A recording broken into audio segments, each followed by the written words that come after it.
प्रिय मित्रों और छात्रों, आज हम थोड़ा सा और कुछ बेसिक्स के बारे में जानकारी प्राप्त करेंगे।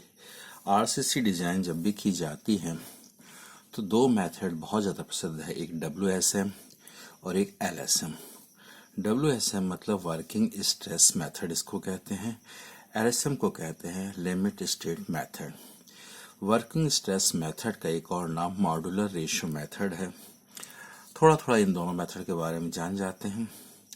WSM यानी वर्किंग स्ट्रेस मेथड क्या होती है? इलास्टिक थ्योरी पर आधारित होती है। इसमें माना जाता है प्रतिबल और विकृति का जो कर्व बनता है, जो रेखा बनती है, मतलब स्ट्रेस स्ट्रेन की जो ग्राफ की रेखा बनती है वो लीनियर स्ट्रेट लाइन होती है। ठीक है, एक निश्चित पॉइंट तक के लिए ये प्रतिबल और विकृति का जो रेशियो है, अनुपात है, वो किसको पालन करता है? हुक्स लॉ को पालन करता है।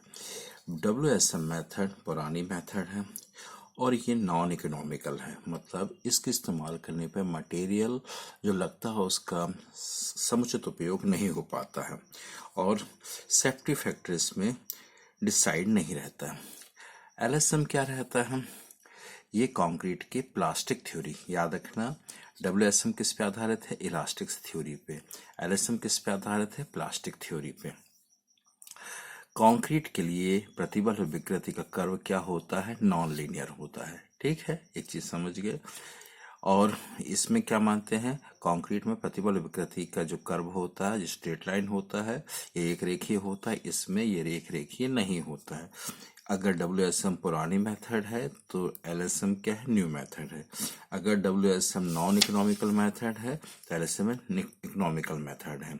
इसमें मटेरियल जो लग रहे हैं, मतलब इस्पात या रॉड लग रही हैं, जो कंक्रीट लग रहा है, उसका बेस्ट उपयोग किया जाता है और इसमें पार्शियल सेफ्टी फैक्टर का इस्तेमाल किया जाता है। तो RCC design method WSM LSM में समझ गए। ये पुरानी मेथड है, ये नई मेथड है, ये नॉन इकोनॉमिकल है, ये इकोनॉमिकल है। इसमें इलास्टिक थ्योरी का उपयोग होता है, इसमें प्लास्टिक थ्योरी का होता है। इससे प्रतिबल विकृति का ग्राफ क्या होता है? सीधे होता है। इससे प्रतिबल विकृति का ग्राफ जो होता है नॉन लीनियर यानी एक रेखिक नहीं होता है। दूसरी चीज, अब नॉन मॉड्यूलर मेथड की कही गई है तो मॉड्यूलर रेशियो क्या होता है? साधारण इसका फॉर्मूला होता है small m equal to 280/3 into sigma CBC। Sigma CBC क्या होता है?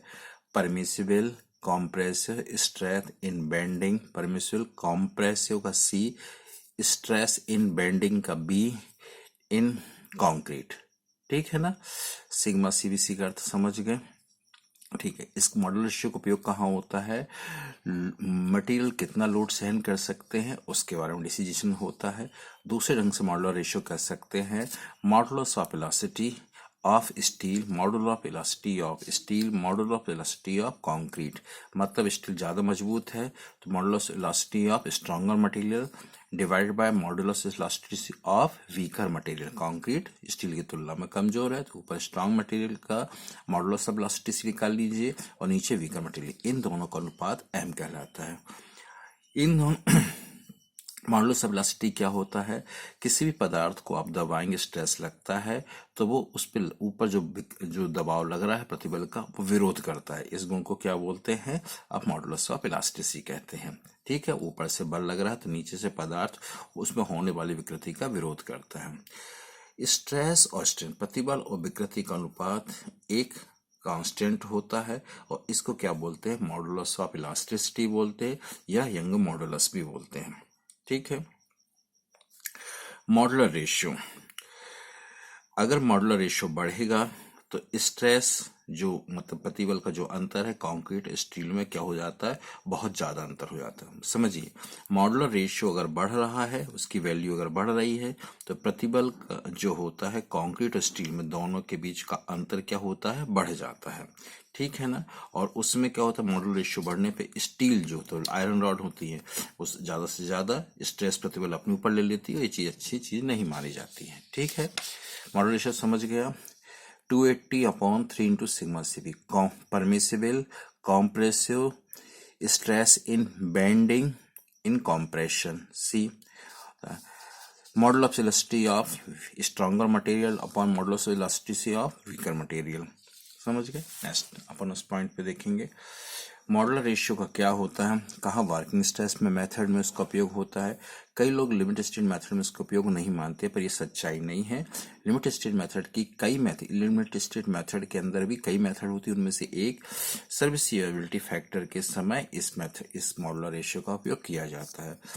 Modulus of elasticity of steel 2 × 10⁻⁴ Newton पर मिलीमीटर स्क्वायर होता है, और modulus of elasticity of concrete कितना होता है 5000 Fck⁵ इनको डिवाइड करेंगे तो 280/3 सिग्मा सी आपको आ जाता है। अगर आप देखेंगे M15 जो ग्रेड ऑफ किसका होता है, कंक्रीट का होता है। कंक्रीट मतलब सीमेंट सैंड और एग्रीगेट का अनुपात। एक M15 इसके बारे में बाद में बात करेंगे। F15 होगा 280/3, उसका सिग्मा सीवीसी जो होता है वो कितना है 5 न्यूटन पर मिलीमीटर स्क्वायर होता है। करके आपको ये वैल्यू आएगी 18। ये लिमिटलेस वैल्यू रहेगी, इसकी लिमिट कुछ नहीं रहेगी। अगर M20 ग्रेड का कंक्रीट है 280/3 फार्मूले में है, 5 की जगह इसमें क्या आ जाएगा 7 आ जाएगा, तो ये वैल्यू याद रखिए। M25 में 280/3 8.5 ये वैल्यू जाएंगे। तीनों वैल्यूओं की कोई लिमिट नहीं होती है।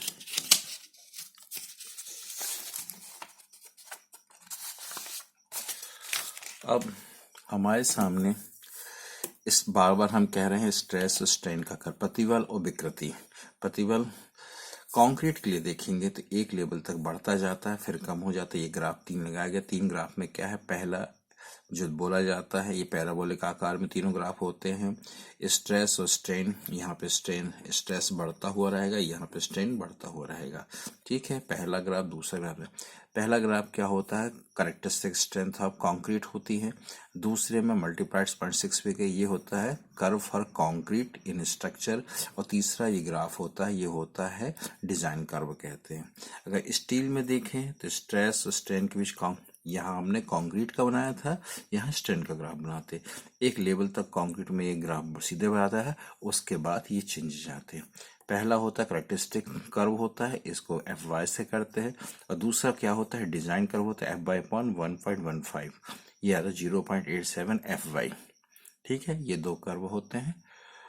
आज के लिए बस इतना ही। आप सभी का हृदय से आभार।